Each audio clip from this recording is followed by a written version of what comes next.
any of your content planning documents or strategy documents is add a section called What's the Empathy Filter? And list in what are those reasons that this is going to matter, because cognitive empathy is that ability to understand like how a person feels or what they may be thinking. You can be informed through a lot of great data and listening and understanding of what's going on in the world to help better connect. Welcome to the Simple Brand Podcast, the show dedicated to helping you create simple experiences for your customers and for your team members. Each week, we're bringing you amazing interviews with business leaders and authors who will teach you how to differentiate your business with the one thing your customers need the most: simplicity. Your customers live in a complex world. Let's make it simple. Now, here's your host, Matt Lyles. Helping you create loyal customers and loyal employees, all through the power of simplicity. This is the Simple Brand Podcast, now heard around the world, including Dublin, Ireland. I'm your host, Matt Lyles, and this week I'm talking with Sarah Panus. Sarah's a brand storytelling strategist, and she's the owner of Kindred Speak Consulting, where she helps communicators and content marketers create more meaningful connections with their customers, all through the power of empathy-driven brand storytelling. And Sarah's the host of the Marketing with Empathy podcast. Listen, you've likely heard or you've read about how valuable storytelling is in your content, but a lot of marketers like to just throw the term storytelling around today without really knowing how to use storytelling well. Sarah and I talk about the common mistakes that most marketers make when they attempt storytelling. And we talk about the right ways to use storytelling in your content in a way that actually resonates and connects with your customers. And she's got a pretty simple framework that helps you do just that. So here it is. Here's my interview with Sarah Panus. Hey, Sarah. Welcome to the show. Hey, Matt. Super excited to be here. Yes, this is exciting and fun for a number of reasons. One, I think we're, kindred spirits, right? Yes, definitely. And then two, I think we're also on somewhat similar journeys. So correct me if I'm wrong, but you've been on your entrepreneurial journey for a couple of years now. Is that right? Yeah. Yep. 2 years. Just celebrated 2 years to created my brand storytelling consultancy the end of 2019, right before COVID blew up. There you go. I'm right there with you. Mm-hmm. Well, can you walk me through your journey? Walk me through what drove you to your current venture. Yeah, definitely. So I'm a brand storytelling strategist. And what I do is I help corporations, and more specifically, like the content marketers that are inside of those corporations, build brand storytelling strategies and help them figure out how to actually connect heart to heart and mind to mind with their audiences. And I love to focus on like storytelling, editorial storytelling, that upper funnel. So I talk about how do you attract those upper funnel leads that are going to drive those lower funnel results. And what got me here is like I have such a passion for like connections and helping humanize brands to better connect with their audiences, because I think that brands have such a incredible opportunity. I think they have such an incredible like responsibility because of their size and their budgets and their reach and the influence that they could have to better help their audiences. And like what got me here is like my whole career, I've spent the last 20 years working on like digital storytelling in some way. So when I first started out, I was the communications manager for a wedding gown designer in New York City, and got to work like one-on-one with all these retailers that were selling the designers' dresses that I worked for. And so it was B2B with like 70 different accounts all over the US. It was really cool because I got to deal with a lot of different personalities across the US. And that was amazing. And planning fashion shows and dealing with like, you know, the bridal magazines and websites and things like that. But then moved from New York City into Boston. And then I worked at an integrated marketing agency.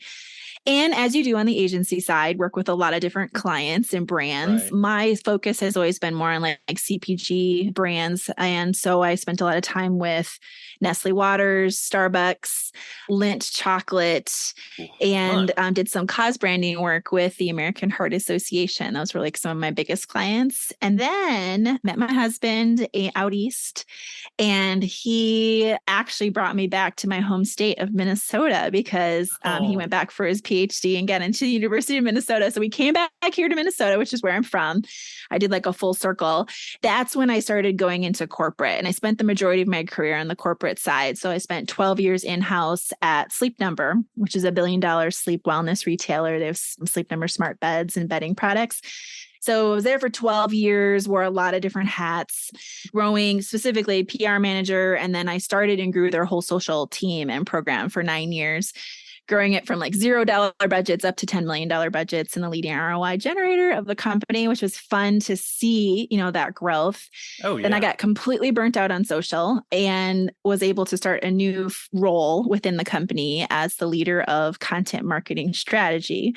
And so with that, I did editorial storytelling, like with the company's blog, and also influencer marketing, and then just really helping the company figure out like what I do now, which is helping think about that storytelling lens and that funnel to help really truly connect. And so I think like all my background of like my roots are in PR, and then I did all this social work, right? So you're listening to the voice of the customer through social, and then Yeah. SEO has been scattered throughout. So I just love the insights from all of that has really led me to where I'm at today.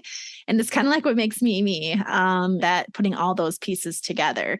And so now run my own consulting biz called Kindred Speak. So I agree, we are kindred spirits. I really think we are too, where I just love helping like companies speak that kindred language with their audiences through these storytelling strategies.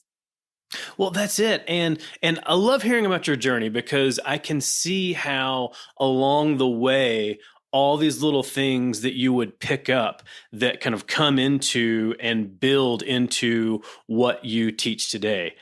Especially and I didn't realize this until just now, especially in the cause marketing side. You said you were with the American Heart Association, was that right? Yeah, in the past, Yeah. they were a client of Right. mine when I worked Yep. in Boston. Yeah. So all of that plays into what can drive like the overall storytelling strategy, and you know how to teach brands how to do storytelling right, because storytelling has been really popular for a handful of years now, maybe even more, and a lot of people tend to throw the term storytelling around a lot, and a lot of times I think brands or people inside brands will throw that term around not really knowing exactly what they're talking about when it comes to brand storytelling. So tell me, how do you define brand storytelling? Yeah, good question. So there are a lot of different stories your brand can tell, right? So I love to focus on like the editorial side of storytelling. What it comes to with storytelling is the root is when you're a brand and you're telling stories, the hero of the story is not your company. The hero of the story is maybe your customers, a partner, it's your benefactors. Like it's what your company helps make possible. That's the hero headline. And then your company is like that supporting character. They're the ones that helped make it possible because of whatever the product or the service that you offer, right, to that person, to that group. Like the guide. Exactly. And so when I think about storytelling and for editorially, it's like, okay, well, what are your main storytelling pillars? What do you want to focus on as a company? And then how do you help communicate that to your audience to help them through non-promotional stories? It's really those things that through a lot of research and you start to uncover, well, what are those key points that are those connection points between the brand and your customer base? Like I said, like connecting heart to heart, mind to mind. And it's a combination of pairing empathy and data together. And that really helps you get those insights through those stories. So stories can be in any format too. So stories can be longer form blog content.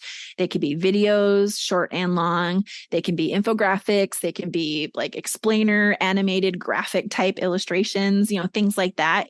I don't really focus on the format because that will be decided based on what the story is you want to tell. But it's that underlying motion of like, what is those parallels to your company that can help your audience that still will tie back and help the customer understand who you are as a brand and what you care about and how you can help them. Well, and so one thing you said, and I appreciate you saying this, was that it's not about promotions. So storytelling is not advertising. Storytelling is not pushing a product. Storytelling is about how you can connect with your audience, whoever that audience is, based on your storytelling pillar. So a lot of times when you have people outside of the storytelling realm trying to weigh in and say, well, we need to be pushing this product. We need to be pushing this latest campaign, this latest promotion. Otherwise, our storytelling is not valuable. So why do you say that brand storytelling, in the way that you define it, why is brand storytelling valuable? Definitely. It is so incredibly valuable for a multitude of reasons. One, in my last 20 years, I've seen firsthand how it drives like leading results, like ROI for the company. So that's first and foremost. But if you pair that with like a lot of things that are going on, like I think brands are the new editor in chief. I really do, because traditional newsrooms are shrinking, but branded content teams and functions in general are growing. Statistics are showing people or companies are adding more to their teams. And like I said before, brands have that audience, that the resources, the ability to scale and help build that trust and loyalty with their audience through storytelling. And then emotionally, when you look at it, customers are really craving human connections right now. So in the US, the CDC had this stat of almost half, it was 41% of adults now have anxiety or depressive disorder symptoms, which is really disturbing, right? And youth mental health is even worse. And the stats are just abounding all the time about how people are feeling more isolated and lonely and misunderstood. And stories are a great way to help forge like more of that human connection, like from a brand perspective, this faceless entity, to make it actually more humanized and helpful to help these audiences that are isolated and lonely and misunderstood. Stanford has a great stat that shows that stories are 22 times more memorable than facts and figures alone. So as a company, when you're going out there, and it's just rooted in like stories go back to like biblical times. I mean, this is how information was shared and things were remembered and taught. It's been through stories. And it's kind of like when you hear a great story, you remember that story. You're not going to necessarily remember the number or the details and all the facts and figures, but you remember like the story. And I think there's that. And there's like, ad blockers are like way high. I think like 80% of Americans are using ad blockers. So if you're having ads, there's a big chance that they're not seeing it. Same here. Right. You do. So yeah. And there's like such a big attention issue because there's so much competition online for everyone sharing all the things. And so quality content can be that thumb stopper. It can really help get someone sucked in. Because I always think like, you hear, oh, we have the attention span of a goldfish or less than a goldfish, right? We've heard that stat, but we don't have that problem when it's good content. Because like how many of us have binged an entire like Netflix series or watched like I've actually watched like a 20-minute video on Facebook once because it was really good. 20 minutes. I know that's not the norm, but it was really good. So the thing is, it's like we need that quality content to help break through and to drive that connection, that loyalty with our audience base. And like, obviously there's so much content. So our competition's definitely investing in content. So you as a brand can't ignore that opportunity to really connect with your audience base. And I hear that statement before too, like, how, and I've used it as well, how people have the attention span of a goldfish. At the same time, Saturday night, I think we watched either 4 or 5 episodes of Cobra Kai back to back. So I did too. It's so good, isn't it? I know. So it is binge worthy and it holds my attention. At the same time, I think that, to your point, everyone is so distracted. Everyone has so many things competing for their attention that you've got to be able to quickly grab someone's attention. And as soon as someone sees, brand, promotional message, unless it's something very specific that they're looking for, if they're looking for that promotion, if they're not looking for that, then they're out. So that's why it's so important to be able to grab someone's attention really quickly. And once you grab it, if the content resonates, then you can hold their attention for however long. Totally. I mean, I think about brands that I follow and that I use, and email is a great example. So there's tons of emails in your inbox. Email is a great way to communicate with your audience, but it can be done very poorly and very non-humany, right? It's just like, sale, here's the message and click here. There's a place for that in the funnel, but I know for me, like one of my favorite brands from an email marketing perspective, because they use storytelling so well, is this clothing company out of New York called LaFleur. And I've had them on my show to talk through kind of like their process. But every single time I get an email from LaFleur, I open it and I read it, which is not the same for every other brand email that I get. I'm not unsubscribing, and they do such a beautiful job with incorporating storytelling and their beliefs and understanding their audience into their emails, that there's so much value. And then, they're like inserting their clothes and things within the storylines, but it's definitely not, it doesn't turn me off. It's done so incredibly well. And it's a great example of, I'm sure, I don't know what their open rates are for their emails, but I'm going to guess that they're very high. Oh, I would imagine so. Very cool. Now, you may not purchase from every single email, but you're engaged. Yes, 100%. And I was even so engaged, right, that I reached out to them and invited them onto my show, because I was like, I think you're one of the best in class examples of your email marketing. It's changed a little bit over the last few months. They had some turnover, I've noticed, with staff. And so I think the quality isn't as good as it used to be, but still, I think they're doing such a great job of, you feel like the editors, like it's a human talking to you in their emails versus just promoting a weekend sale of clothes. Well, and that's what it's about. I mean, with what you said around like where things are today with people and some of the stats from the CDC, we are craving more and more human interaction. And it's good to be able to get like real human interaction. At the same time, we want anything that is interacting with us, whether it's a brand or a company, to make us feel like we're a human and make us feel like we're interacting with another human being. Yeah. I mean, great example, because sometimes I hear from brands will reach out to me and they're like, well, what if we have a boring product? And I'm like, well, that's a bummer. You think your product's boring, but I get what they mean, because there's some things that aren't quite as sexy, right? But I think about it and I think, well, look what Dove has done with their Dove beauty campaign. I mean, Dove was soap and like body like wash and shampoos and stuff. That's not sexy, but they've done such a good job of tapping into like female self-confidence and empowerment and helping you just feel good about the skin you're in just a brilliant storytelling way. I mean, there's like campaign after campaign of that is so smart that really makes you feel like, wow, okay, they resonate with me. Like the audience they're reaching, right, can say that is then going to be like the soap that the body wash that I'm going to buy. That's a great example. I always think of saying, well, I don't think soap's body wash is really sexy, but they have made it such an emotional connection because they've tied it into a cause and a topic, a storytelling pillar that they really care about.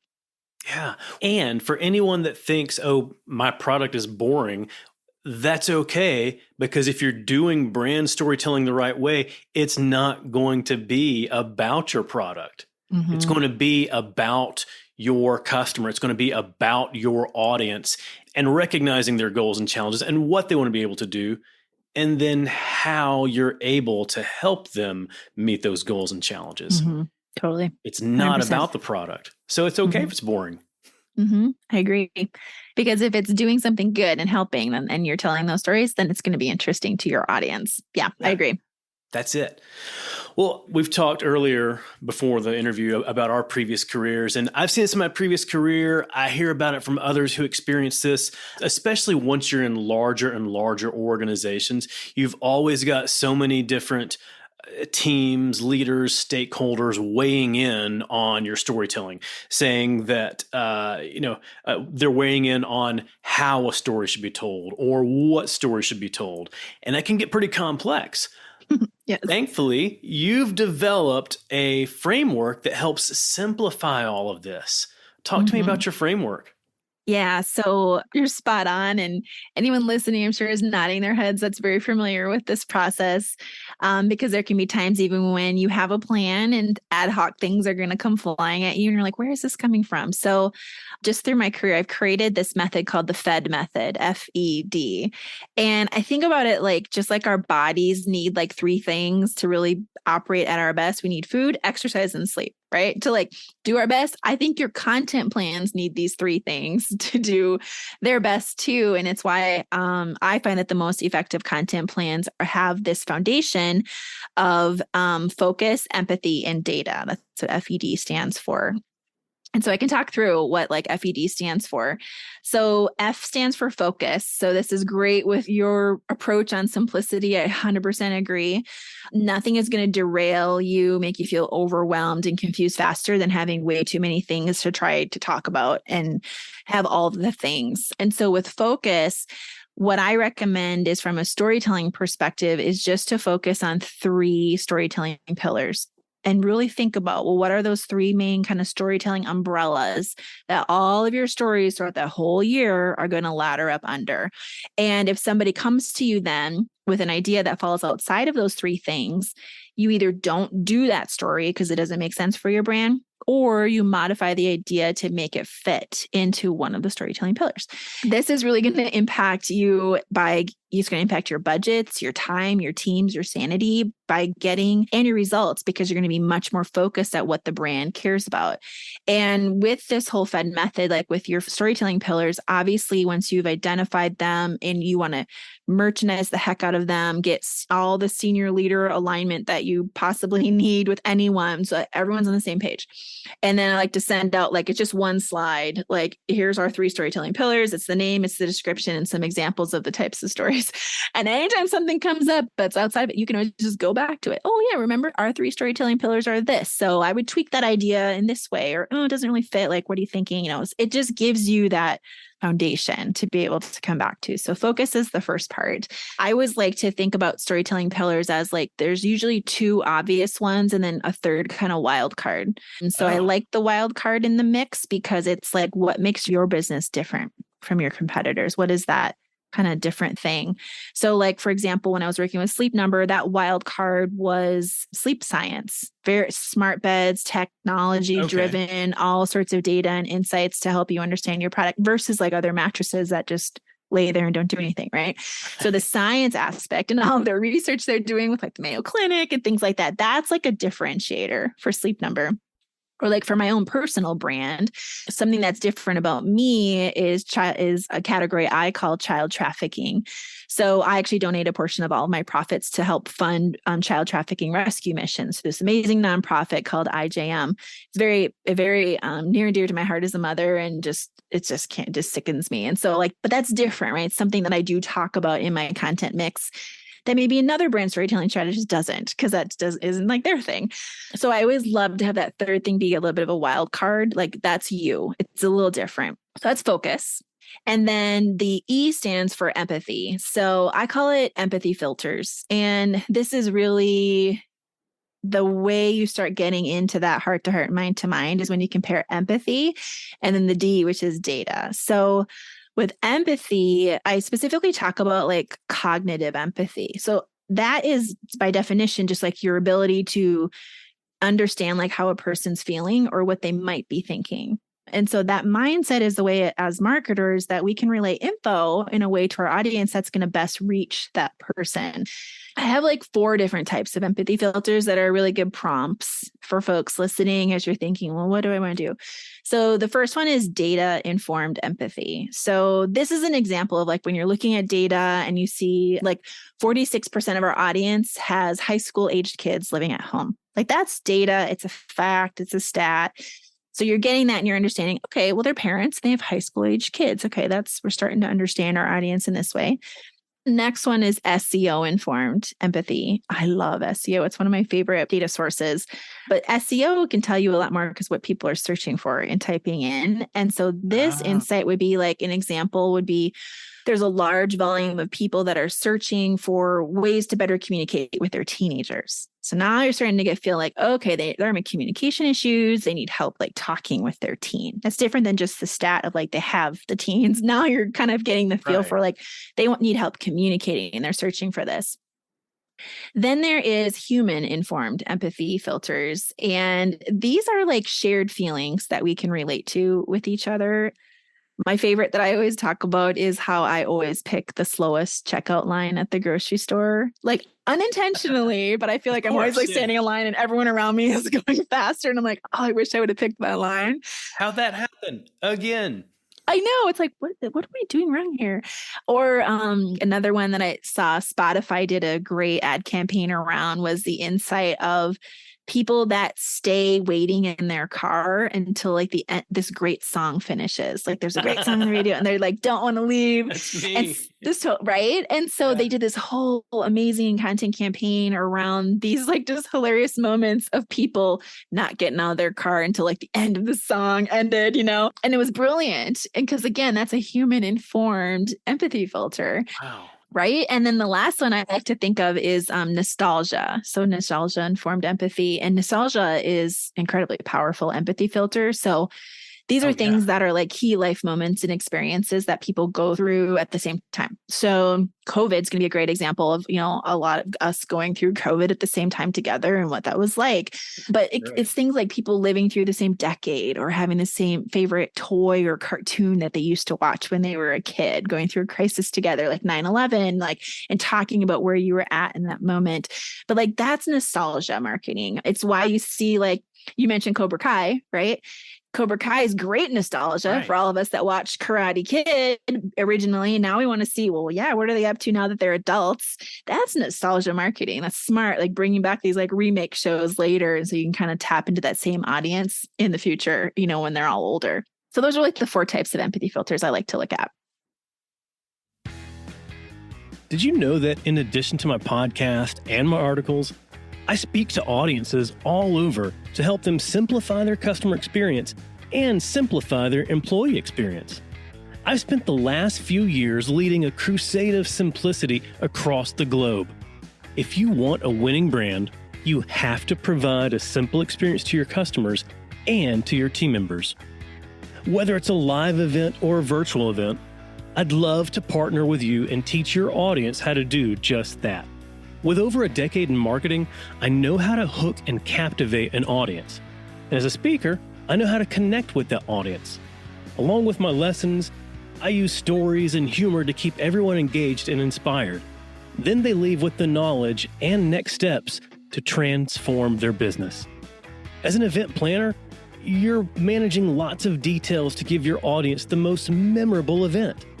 The last thing you need is a speaker who will make your event memorable for all the wrong reasons. Not only will I leave your audience energized and inspired, I'll make it easy for your team to work with me. Hey, if I've built my brand around simplicity, then you know I'm going to make it simple for you. When you visit mattlyles.com/speaking, you'll find everything you need to know, including details on my topics, promotional materials, and most importantly, a link to connect with my team so we can book your event. So visit mattlyles.com/speaking. I can't wait to help your audience brand out from the crowd. So thinking of nostalgia and Cobra Kai, Netflix also Stranger Things. We didn't grow up with these characters and we're not revisiting them again, but so many people like myself, you know, being in Gen X, like I was alive in the 80s. So I was in that time span, that time frame. And so I remember all these things and I remember like what it was like to live during that time. And so like I feel connected to that. Yep, 100%. I think it's great to just look at the trends of the types of shows they bring back because it does speak a lot to how they're learning to connect. to their audience bases too. Absolutely. And then I could talk about the D, which is data. And that's the last part of the FED method. And this is really where I talk about like you be a content investigator for your brand, for your company. And this is where you're going to gather all the data that you can from internal and external sources. And it's really just like a puzzle. Like you need to kind of find the different pieces and where they come together. And there's obviously a lot of data out there, and like, what the heck should you measure and where should it come from? That's a common question I get. So I love looking for insights like wherever you can. I mentioned SEO is one of my favorite places actually, because a lot of people think about SEO only in terms of like optimizing their content for SEO, like putting keywords and metadata or your website and doing things in the back end, to help your site rank in Google. But I actually love using SEO insights to inform the editorial storytelling calendar for like the whole year. Because every time I've like leaned into SEO insights on like topics that large swaths of people are searching for, that content's usually always in like the top 10 performers for the year for the brands. Tried and tried again. And so it's amazing to literally just see it, because I think SEO is like this huge focus group, right? Of people just searching stuff, typing stuff in. They don't know you're going to be seeing what they're searching, and you never know the exact people who are, but it gives you like this big, broad, like buckets of types of themes and things. So I like that. I love like customer loyalty programs. So if a company has like their own customer group that you can mine and pull and, get lots of insights out of, that's amazing. Social listening is wonderful, whether on your own properties or in like different groups, like Facebook groups can be interesting for that, just to hear kind of the sentiment of what a lot of people are saying. I did that during COVID, and it really helped give a lot of insight for a client of mine that was had a lot of moms in their target audience group. And so I was in different mom groups because I'm a mom. And so I was in there and I was listening, and there was so much guilt happening, like self-guilt that moms were laying on themselves. And moms are notorious for doing that anyway, but it was like extra awful during COVID because we were feeling all this pressure of everything even more. And so what we did was we took that insight and made actually a blog content series out of it that called Stop Shoulding Yourself, SHOULD, because they were like, I should be doing this, I should be doing that. And so it was like, stop shitting yourself. Like, and so then we honed in on like the key wellness topics that were important to the brand to make it simpler and like stop putting pressure on yourself. So like that was a great example of how you take that insight and then translate it into content. But there's also like paid media is great, like what's working through your paid media results and ad targeting through your partners and your employees, like what feedback they can give, or customer service insights and web traffic analytics and third-party studies that if you don't have any great data, like you can buy it or find it, through a lot of third-party companies out there that do a lot of research that you can look into, or any of your agency partners. So I just love like swathing like everyone and anyone and saying like, what do we got? And you take it all in, and then you look for those kind of crossovers of like what aligns to your storytelling pillars, your 3 storytelling pillars, what are kind of those empathy filters you're hearing and seeing, and then also what's the data showing you. And then when you put all those together, you start to see overlap, and you start to see like the things that will jump out at you that you should focus on first.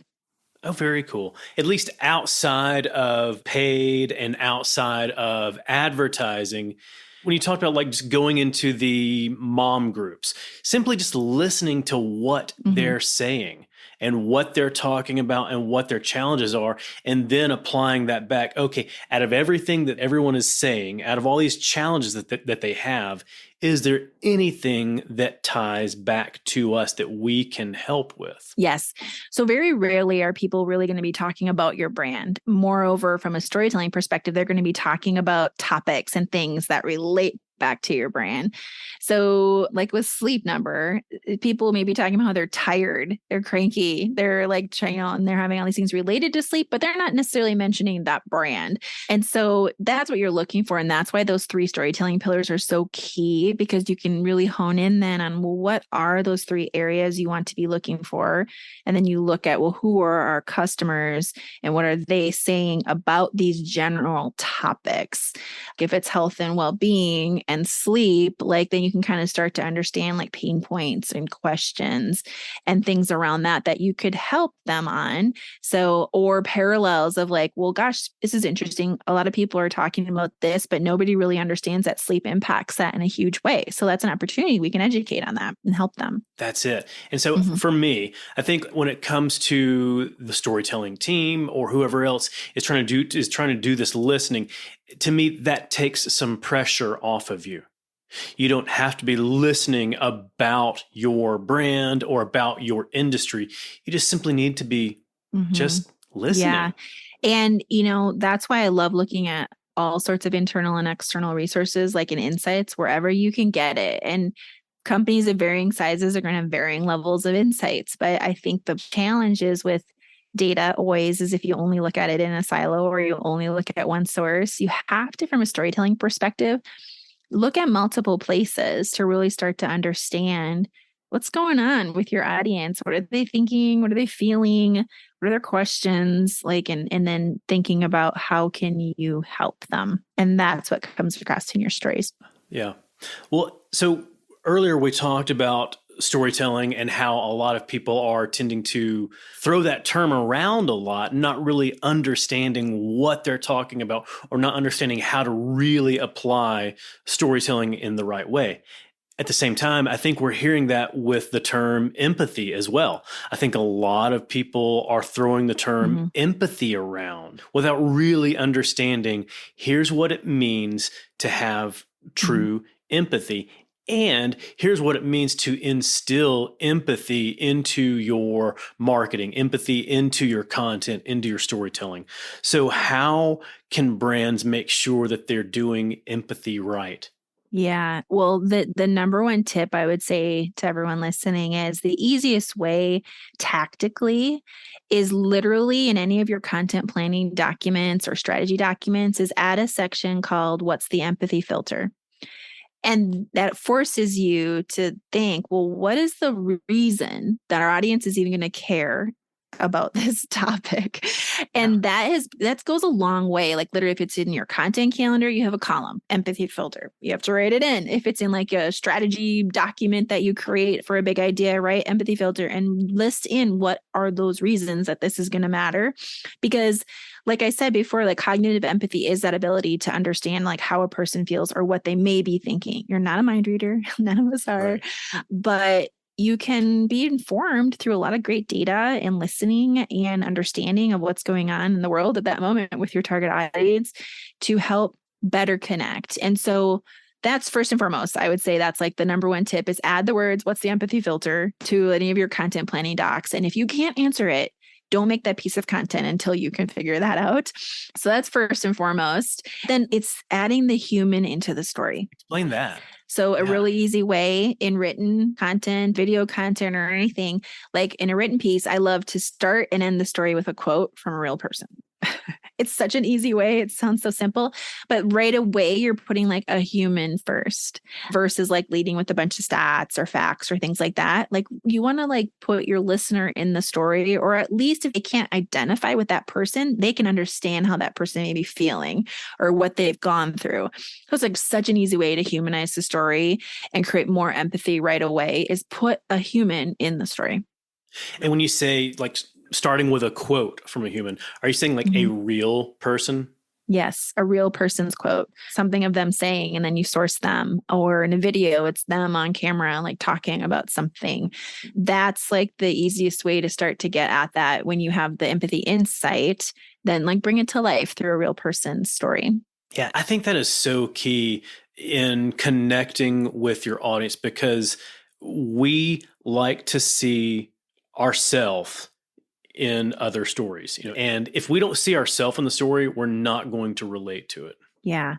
And what was so interesting is I completely agree with that. And then I was listening to a speaker talk about how even if we can't relate to it, there's such like a shared human emotions. Like we all know certain emotions and how emotions feel. Okay. And so if you can do a really good job of helping that emotion come through, then even if that person doesn't resonate with, like the person I was listening to was a Black woman talking about a negative experience she had had that dealt with racism. Well, I haven't dealt with that personally, but her story made me cry because of how well she told it, first of all, but just that human emotion of someone not believing in her. And I think that was like a very shared emotion of like self-doubt and not feeling like someone believed in you and how sucky that feels that I resonated with. And so I think that's important. Like you don't always have to always have the exact, not everyone's going to look like each other and be the same, but like I think those shared emotions go a long way. Oh, wow. I've never thought about it that way, but you're right. Mm-hmm. At least you can think, I've had that feeling too. Or the way that you've described that experience, you've described it in all the right details, and you've described the emotions in a way that I can at least recognize it. Now I understand. Yeah. Yeah, definitely. Wow. All right. So I've heard you talk about how empathy driven storytelling can actually help a brand save money. So I think about, funding in our resources into our storytelling team, funding in the resources to do all the listening. We're going to spend money to do that. And then we're going to spend money to actually create this content. So how can empathy driven storytelling actually help save money?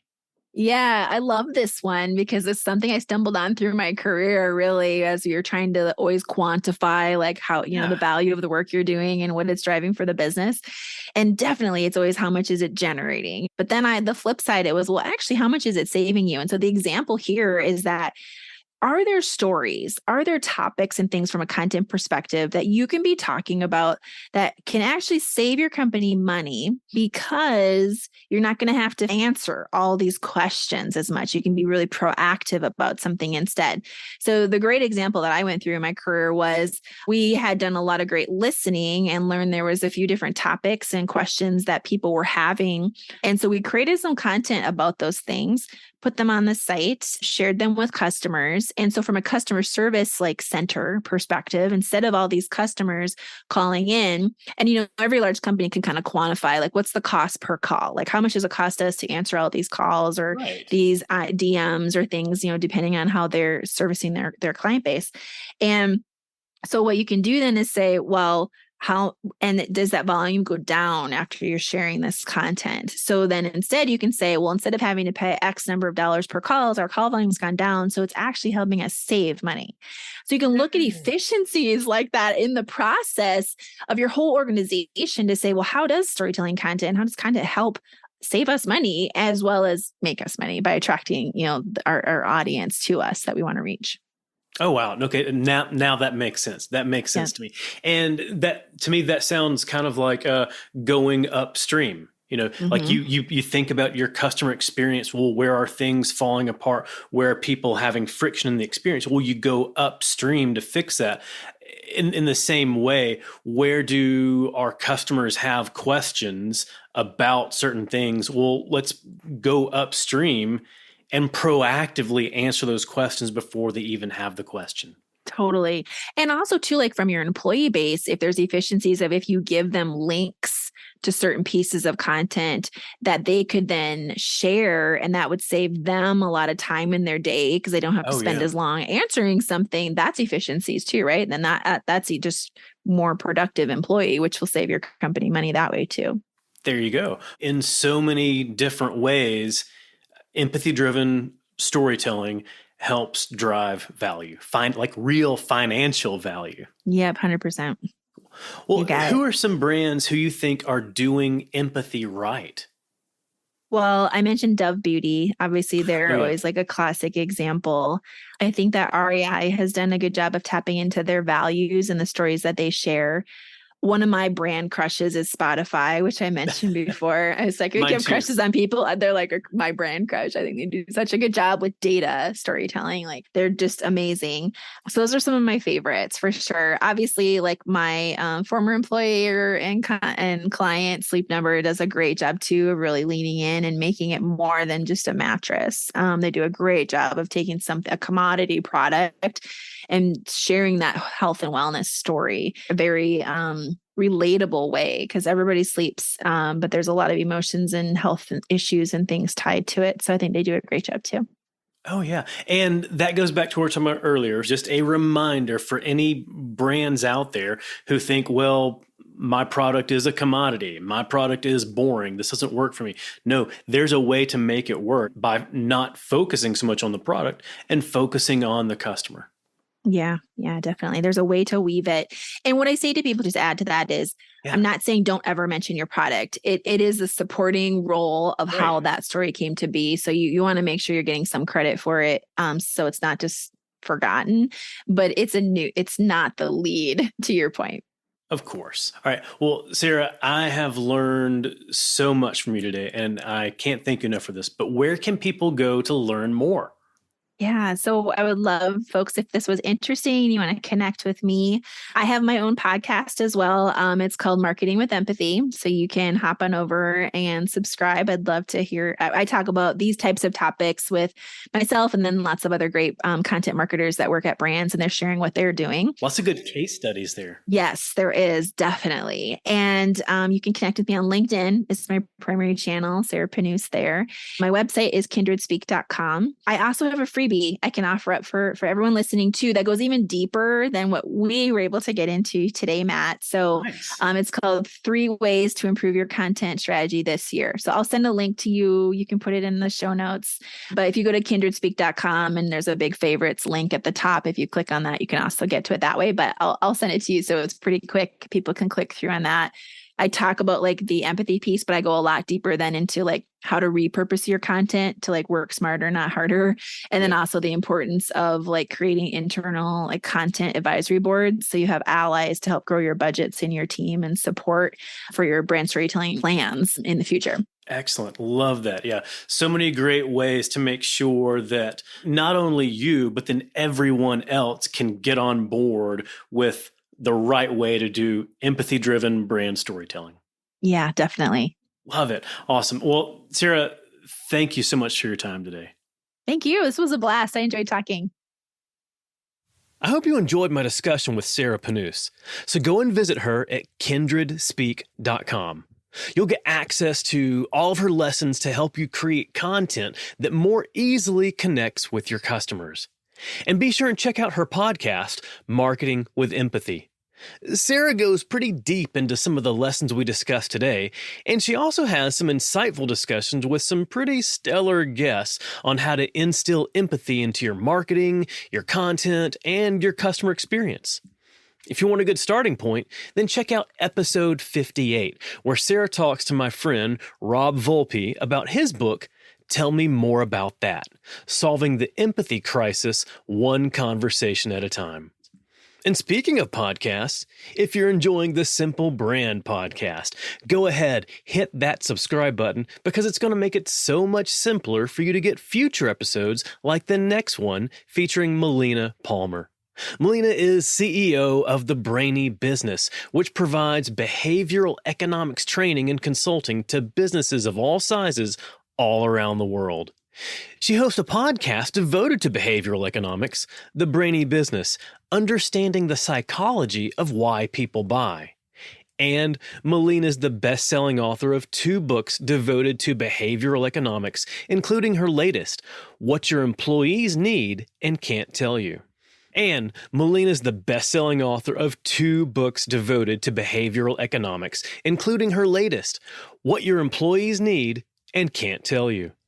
Melina and I discuss her lessons to help you better understand how the human brain works and adapts to change, but really, more importantly, how your employees adapt to change. And we talk through her roadmap that helps you reduce any friction when it comes to instilling organizational change and ensuring that you can get your employees on board with any change in the simplest way possible. So go ahead and subscribe. You'll automatically get Melina's episode as soon as it's live. Until then, keep it simple. Thanks for joining us for this episode of the Simple Brand Podcast. Want to make your listening experience simple and automatically receive each new episode? Visit our website, simplebrandpodcast.com, where you can subscribe to the show in iTunes, Spotify, Stitcher, or wherever you listen. If you're finding value from the Simple Brand Podcast, leave us a rating or review. That helps us get the show to the ears of the people who need it most. Be sure to catch Matt right here next week. Same Matt time, same Matt channel. Until then, keep it simple.